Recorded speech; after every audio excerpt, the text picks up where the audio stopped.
आइए आज एक ऐसी चीज पर बात करते हैं जिसके बारे में हम सबने बहुत सुना है। वफादारी, लॉयल्टी। सुनने में बड़ा महान शब्द लगता है ना, लेकिन सच कहूं तो इंसान का दिमाग और उसका कैरेक्टर इतना सीधा नहीं होता। आज हम दो बिल्कुल अलग दिशाओं में जाएंगे। एक तरफ होगा वचन और त्याग और दूसरी तरफ कर्म और लालच। वफादारी के ये दो बिल्कुल अलग चेहरे हैं, और सच कहूं तो इस दूसरे चेहरे को देखकर शायद आपके रोंगटे खड़े हो जाएंगे। तो चलिए बिना किसी देरी के शुरू करते हैं। यहां सबसे बड़ा और सीधा सवाल यह आता है, आखिर इस वफादारी की असली कीमत क्या है? मतलब अगर लॉयल्टी को उसकी आखिरी लिमिट तक पुश कर दिया जाए तो क्या होगा? इसका जवाब ढूंढने के लिए हम वक्त के दो बिल्कुल अलग छोरों पर चलेंगे। एक तरफ द्वापर युग की वो एपिक पौराणिक कथा जहां एक ईश्वरीय वादे के लिए सबसे बड़ा बलिदान दिया गया, और दूसरी तरफ चलेंगे 1990 के दशक की एक ऐसी सच्ची खौफनाक घटना पर जहां वफादारी का सौदा इतने भयानक तरीके से हुआ कि कोई सपने में भी नहीं सोच सकता। तो चलिए पहले चलते हैं द्वापर युग में। कहानी है एक बेहद कमाल के योद्धा की, बर्बरीक। अब बर्बरीक कोई आम इंसान नहीं थे, वो महाबली भीम के पोते थे, घटोत्कच और माता मौरवी के बेटे। उनकी मां ने उन्हें जो सीख दी थी उसे हम इस पूरी कहानी की नींव कह सकते हैं। उन्होंने अपनी मां को एक वादा किया था, एक ऐसी कसम कि वो युद्ध में हमेशा उसी पक्ष की तरफ से लड़ेंगे जो हार रहा होगा। और पता है, ये एक अकेला वादा था जिसने महाभारत के पूरे युद्ध का कैलकुलेशन ही बदल के रख दिया था। चलिए इसको थोड़ा और डिटेल में समझते हैं। बर्बरी की पावर ना सच में अनबिलीवेबल थी। उन्हें युद्ध कला खुद अपनी माँ और भगवान श्री कृष्ण से सीखने को मिली थी। उनकी तपस्या से खुश होकर नवदुर्गा ने उन्हें 3 अमोघ बाण, यानी 3 ऐसे तीर जो कभी निशाना नहीं चूकते, वो दिए थे। और अग्निदेव ने उन्हें तीनों लोकों में जीत दिलाने वाला एक शक्तिशाली धनुष दिया था। अब सोचिए, जब बर्बरिक महाभारत के युद्ध में शामिल होने जा रहे थे, तब एक ब्राह्मण के भेष में श्री कृष्ण ने उन्हें रास्ते में रोका। उन्होंने थोड़ा मजाक उड़ाया, बोले, बस 3 तीर लेकर युद्ध में जा रहे हो? तब बर्बरिक ने बड़े आत्मविश्वास से कहा कि उनका एक तीर ही पूरी दुश्मन सेना को खत्म करने के लिए काफी है।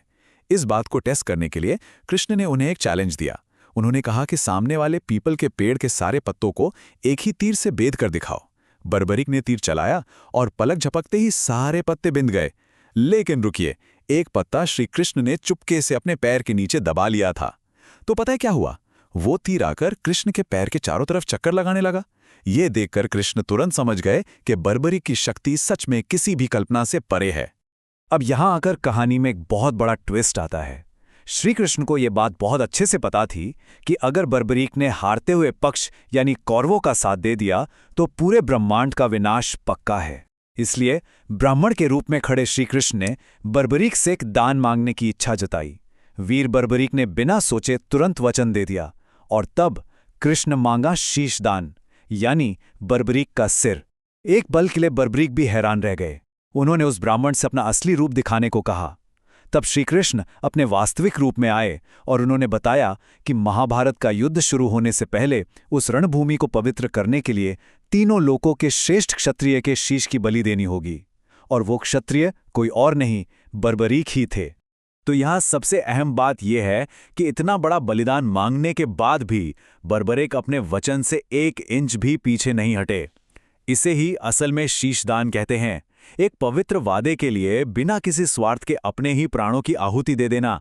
फाल्गुन महीने की द्वादशी का वो दिन था जब उन्होंने बिना किसी हिचकिचाहट के अपना शीश दान कर दिया। उनकी एक आखिरी ख्वाहिश थी, इसलिए श्री कृष्ण ने उनके शीश को युद्धभूमि के पास एक ऊंची पहाड़ी पर स्थापित कर दिया ताकि वो वहां से पूरा युद्ध देख सके। युद्ध के बाद जब पांडवों के बीच इस बात पर बहस छिड़ गई कि जीत का क्रेडिट किसे मिलना चाहिए, तब बर्बरीक के शीश ने गवाही दी कि ये जीत किसी और की नहीं बल्कि सिर्फ श्री कृष्ण की नीति और महाकाली की कृपा का नतीजा है। उनके इस असाधारण बलिदान से श्री कृष्ण इतने प्रसन्न हुए कि उन्होंने वरदान दिया कि कलयुग में बर्बरीक को श्याम के नाम से पूजा जाएगा। आज राजस्थान के सीकर में खाटू श्याम जी के रूप में हम जिस दरबार को देखते हैं, वो दरअसल इसी असीम वफादारी और त्याग की ही पहचान है। खैर, अब वक्त का पहिया थोड़ा आगे घुमाते हैं और कलयुग की उस खौफनाक कहानी पर आते हैं जिसके बारे में हमने शुरू में बात की थी। ये कहानी वफादारी का एक बिल्कुल ही दूसरा और सच कहूं तो बहुत ही डार्क रूप दिखाती है। साल था 1990s। जगह हरियाणा में सोनीपत व पानीपत के बीच एक सुनसान फार्म हाउस। इसके मालिक थे राघव मलिक। ये दिल्ली के एक बेहद अमीर बिजनेसमैन थे और उन्हें पहले भी हार्ट अटैक आ चुका था। इस पूरे फार्म हाउस की देखभाल का जिम्मा राजू नाम के एक शख्स के पास था। राजू यहाँ कोई नया नौकर नहीं था।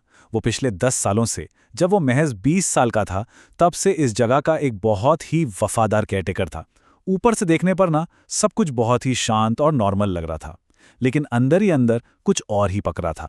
चलिए उस रात की उस टाइमलाइन को समझते हैं जहां से सारा खौफ शुरू होता है। जब राघव फार्म हाउस पहुंचते हैं तो हमेशा की तरह स्वागत करने के बजाय राजू उन्हें बहुत डरा हुआ मिलता है। वो एक ऐसी मनगढ़ंत और डरावनी कहानी सुनाता है कि पिछली रात जब लाइट गई थी तो उसने एक बिना सिर वाली औरत देखी थी। राघव, जो कि पहले से ही दिल के मरीज थे, ये सुनकर बुरी तरह घबरा जाते हैं।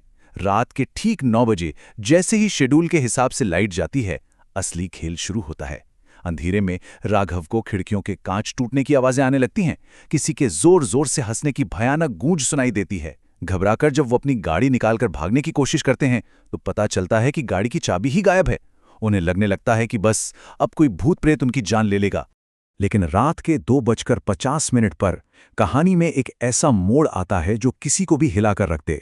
राघव उस खुप अंधेरे में किसी को फोन पर धीरे धीरे बात करते हुए सुनते हैं, और वो आवाज किसी भूत की नहीं थी। वो उनका अपना वफादार राजू था। राजू फोन पर कह रहा था, मैडम, मैंने सिर्फ बेहोश कर पाया, हार्ट अटैक नहीं पड़ा। और फोन की दूसरी तरफ कौन था? राघव की अपनी पत्नी मोहिनी।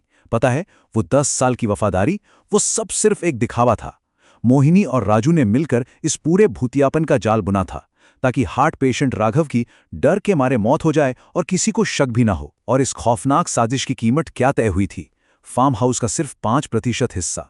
सोचिए, सिर्फ 5% के लालच ने 10 साल की निष्ठा को एक झटके में राख कर दिया था। ठीक रात 3 बजे बिजली वापस आ जाती है। अब यहाँ राघव भागने के बजाय सीधे एक चाकू उठाते हैं और राजू की गर्दन पर रख देते हैं। उसी वक्त मोहिनी फोन पर बताती है कि वो रास्ते में है और लगभग 1.5 घंटे में पहुंच जाएगी। तब राघव एक ऐसी चाल चलते हैं जो इस बात को साबित कर देती है कि मैं राजा हूं, और शतरंज तब तक चलती है जब तक राजा खड़ा है। राघव वहीं राजू को एक ऑफर देते हैं। कहते हैं अगर वो दरवाजे पे आते ही मोहिनी को मार दे तो उसे पूरी प्रॉपर्टी का 10% हिस्सा मिलेगा। और यहां देखिए इंसान का लालच। जो राजू 5% के लिए अपने मालिक को मारने निकला था, वो 10% का नाम सुनते ही तुरंत तैयार हो जाता है। और जैसे ही मोहिनी दरवाजे पर आती है, राजू बिना सोचे समझे उसके सीने में चाकू उतार देता है। ये दोनों कहानियां हमारे सामने 2 बिल्कुल अलग एक्सट्रीम पॉइंट्स रखती हैं। एक दिशा में द्वापर युग के बर्बरीक हैं, जिन्होंने एक ईश्वरीय और निस्वार्थ वचन के लिए अपना पूरा जीवन, यहां तक कि अपना शीश खुशी खुशी दान कर दिया। और दूसरी दिशा में कलयुग का राजू है, जिसने लगातार 10 साल तक अपने मालिक का नमक खाया, लेकिन महज कुछ प्रतिशत हिस्से के लालच में न सिर्फ सबसे बड़ा धोखा दिया, बल्कि एक खूनी तक बन गया। वफादारी के इन 2 बिल्कुल विपरीत चेहरों को देखकर ना इंसान की फितरत पर हैरानी होती है। कहां एक तरफ त्याग की चोटी और कहां दूसरी तरफ स्वार्थ की आखिरी गहराई। लेकिन रुकिए, कलयुग में कर्मों का हिसाब थोड़ा अलग तरीके से होता है। इसका पता चलता है राघव के आखिरी मास्टर स्ट्रोक से। जमीन पर मोहिनी खून से लथपथ पड़ी थी और राजू मन ही मन खुश हो रहा था कि उसने प्रॉपर्टी का 10% जीत लिया है। तभी राघव हल्का सा मुस्कुराते हैं और एक ऐसा सच बोलते हैं जिसे सुनकर राजू के पैरों तले जमीन खिसक जाती है। राघव बड़े आराम से उससे कहते हैं कि उसने तो 1 हफ्ते पहले ही वो फार्म हाउस बेच दिया था। पैसे भी आकर उसने अपने पास रख लिए थे। वो तो बस वहां अपना थोड़ा बहुत बचा हुआ सामान समेटने आया था। तो आखिर में राजू के हाथ क्या लगा? 0, 0। उसे 1 पैसा तक नहीं मिला। उसने एक हत्या कर दी, अपनी 10 साल की वफादारी को मिट्टी में मिला दिया और आखिर में बिल्कुल खाली हाथ रह गया।